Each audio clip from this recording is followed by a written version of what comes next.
Voici un quatrième exemple sur comment trouver des zéros d'une fonction valeur absolue. Donc ici, je vais procéder à l'envers de mes trois autres exemples. Donc, je vais commencer par trouver les zéros algébriquement. Puis, une fois que ce sera fait, on ira valider avec le graphique de cette fonction-là. Donc, comme d'habitude, quand on trouve les zéros, on place 0 à la place du Y. L'étape suivante, c'est d'aller isoler la valeur absolue. Donc, on se débarrasse du K qui est moins 4, ensuite du A qui est moins 3. Donc, je vais faire plus 4 des deux bords.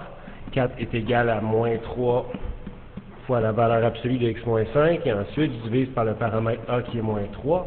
Ce qui donne moins 4 tiers est égal à la valeur absolue de x moins 5.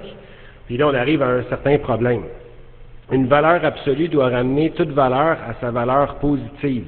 Donc, c'est impossible ici d'en arriver à une valeur absolue à droite qui me donnerait un négatif à gauche. Donc, je me serais attendu à avoir valeur absolue de x moins 5 égale 4 tiers, mais pas moins 4 tiers. Donc, ça ici, ça se peut pas. On va aller voir, donc, pour l'instant, ce que je me dis, c'est que je ne dois pas avoir de zéro. Maintenant, qu'est-ce qui se passe graphiquement? Donc, on va aller identifier, comme d'habitude, notre sommet HK. Notre H, c'est 5, et puis notre K, c'est moins 4.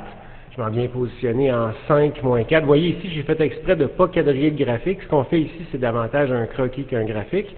Donc, je m'en vais en 5 moins 4, disons environ ici, c'est le sommet.